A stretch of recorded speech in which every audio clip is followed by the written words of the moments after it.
अस्सलाम वालेकुम दोस्तों, आप सब कैसे हैं? ठीक हैं? तबीयत से ठीक है? सब खैरियत है? चलिए आपको यूरोप का दूसरा पार्ट सुनाता हूँ मैं अगर आप सुनेंगे तो आपको भी थोड़ा सा मेरे ख्याल में अच्छा लगेगा। क्या कमेंट में बताइएगा, सही है? जो कुछ ऐसे लोग होते हैं ना जिनको हराम खाने की आदत होती है ना, मैं उनके बारे में बता रहा हूँ। कुछ लोग बहुत सारे होते हैं, मतलब आए दिनों बात जो मेरी ज़िंदगी में तो बहुत सारे ऐसे लोग आए, लेकिन हराम खाएंगे कब तक खाएंगे ये मुझे भी पता नहीं है। खैर हमारे तो हलाल के पैसे थे, अल्हम्दुलिल्लाह। हर एक चीज़ पे ना टाइम ज़रूर लगता है, लेकिन काम हो जाता है जो भी हो। तो चलिए आगे, अभी आपको आगे कुछ सुनाते हैं। आपका ज़्यादा टाइम नहीं लूँगा मैं। जब मैंने उधर पैरागॉन इमिग्रेशन से 1 साल के बाद पैसे ले लिए ना तो उसने मेरे को बोला कि उसका एक कज़न है, उसके कज़न का एक दोस्त है, उसका वो वीज़ा निकलवा के देता है यूरोप के। अच्छा, जो पीछे मैंने जो अप्लाई किया था ना पैरागॉन इमिग्रेशन में ना, सॉरी मैं वो बताना भूल गया, मैंने माल्टा के लिए अप्लाई किया था। उन्होंने मुझे ख्वाब दिखाए थे कि 6 महीने में माल्टा का वीज़ा निकल ही जाता है, लेकिन खैर वो नहीं निकला। उन्होंने ड्रामेबाजी किया। अभी मेरे दोस्त ने बोला कि उसके कज़न का एक दोस्त है, दोस्त का दोस्त मतलब ऐसा था, तो वो वीज़ा निकलवाता है तो हमें भी वो क्या बोलते हैं यूरोप का शौक़ था ना, तो अगर आपके पास साथ भी ऐसा हो रहा है तो आप भी फिर समझ जाइएगा, आप भी क्या बोलते हैं बढ़ गए तो किसी के साथ हो जाता है, अच्छा भी हो जाता है, लेकिन हमारे साथ जो हुआ तो हम तो आपको वही सुना रहे हैं भाई। तो एक साइड से मार खाने के बाद फिर दूसरी साइड की बारी आ गई भाई। तो मेरे उस दोस्त ने बोला कि उसका एक कज़न है, उसका एक कज़न का एक दोस्त है, वो वीज़े निकालता है और वो वीज़े 100% ही निकल जाते हैं। सही है, पैसा तुम्हारा लगेगा, पैसा है भी तुम्हारे पास तो लगा दो पैसा भाई। चलो एक साइड से तो नहीं हुआ, चलो अल्लाह करेगा दूसरी साइड से हो जाएगा। उसका भी कसूर नहीं है, उसको पता था मेरे को शौक है यूरोप जाने का ना, मैं यूरोप जा रहा हूँ। तो फिर हमने अप्लाई कर दिया जी इटली के लिए। माल्टा के बाद अभी हम जा रहे हैं इटली। चलिए आपको भी साथ लेके चलते हैं इटली। तो हम बैठ गए इटली के जहाज़ में, इटली जाने के जहाज़ में हमने उस बंदे का नाम था तारिक। उसने मेरे को बोला था और मेरे दोस्त को बोला था, पैसे मैंने दिए थे उसको। तो उसने बोला था कि आपका वीज़ा 3-4 महीने में, पहले तो बोला 2 महीने में, नहीं तो 3 से 4 महीने ज़्यादा से ज़्यादा लग जाएगा, आपका वीज़ा निकलेगा, तो आप पैसों का इंतज़ाम कीजिए। तो उसने बोला था कि 15,000 dirham तक वीज़ा निकलेगा इटली का वीज़ा होगा, वर्क वीज़ा होगा। ये पता नहीं कि कौन सा वीज़ा होगा, लेकिन वीज़ा होगा, ये मैं कंफर्म नहीं कर सकता वट एवर। तारिक था, कश्मीरी था, इंडिया की साइड का था। सही है, इसमें ले आया कुछ खा गया तो उसने हमें बोला था कि 3 से 4 महीने में आपका वीज़ा कंफर्म है। हमने उसको तकरीबन 8,000 dirham दे दिया, मैंने अपने हाथों से दिया। अल्लाह, इतनी बड़ी दाढ़ी थी, इतनी जहाँ तक आती थी, सफ़ेद दाढ़ी थी। और वे दाढ़ी वाला भी सारे ही ऐसे नहीं होते, लेकिन कुछ लोगों ने ऐसे रखी होती है बस ऐसे लगाने के लिए ना एतबार दिलाने के लिए शायद रखी होती है। और वो 5 वक़्त की नमाज़ भी पढ़ता था। अल्लाह अकबर। शायद हमारे नसीब में नहीं था उधर जाना, तो ऐसा हुआ हमारे साथ शायद। तो भाई हमने उसको 8,000 dirham दे दिया। 4 महीने बाद भी उसने बोला कि अब अगले हफ्ते आपका वीज़ा आ रहा है, अगले हफ्ते आपका वीज़ा आ रहा है, बस आ रहा है वीज़ा।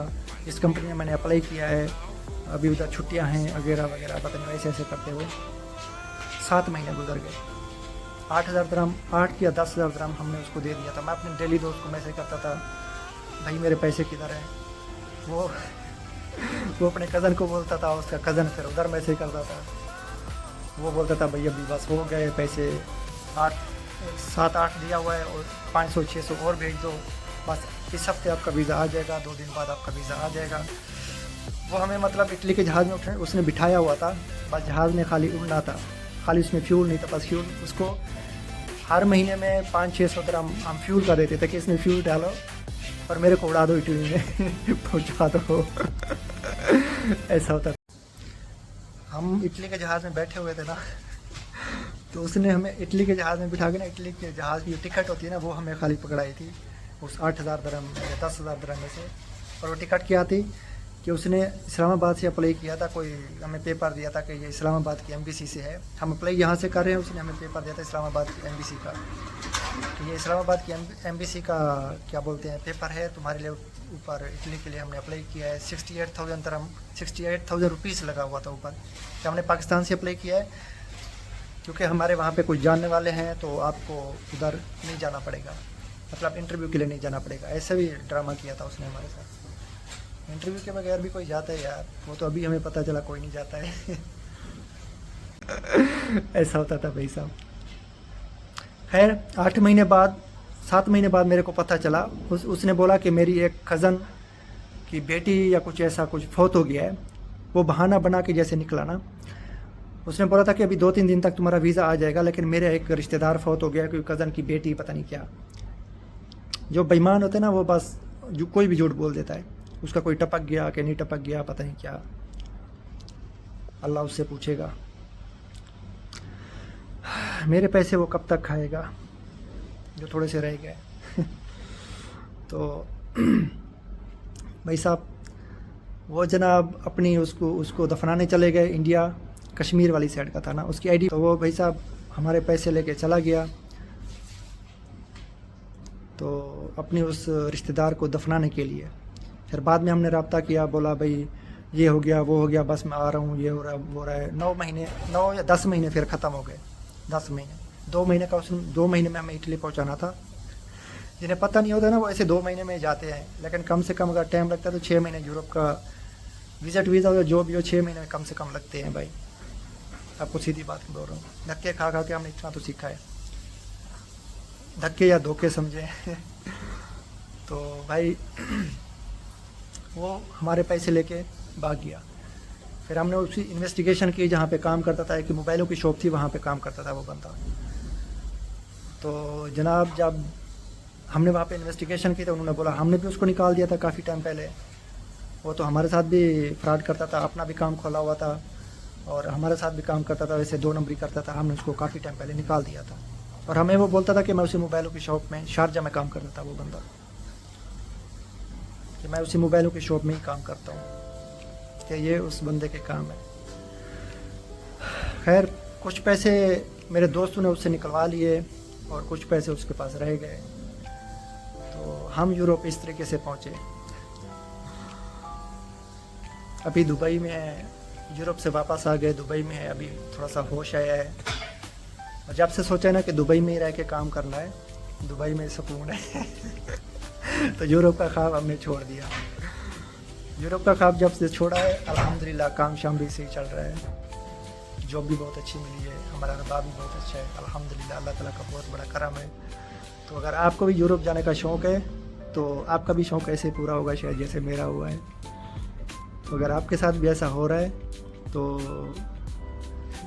आपको भी ख्वाब दिखाए जा रहे हैं, 2 महीने में विज़िट निकल जाएगा, 3 महीने में वीज़ा निकल जाएगा, तो समझिए आप भी पहुंच गए।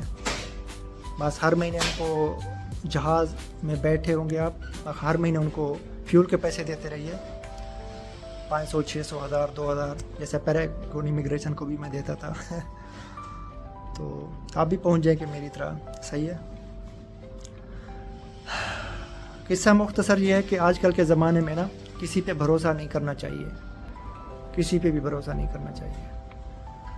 आजकल के लोग पैसों को देख के बदल जाते हैं, अपना रंग बदल जाते हैं, समझ गए ना। उम्मीद है समझ गए होंगे भाई लोग। चलो खुश रहें, सलामत रहें, हमें अपनी दुआओं में याद रखिए, खुश रहें। अस्सलाम वालेकुम।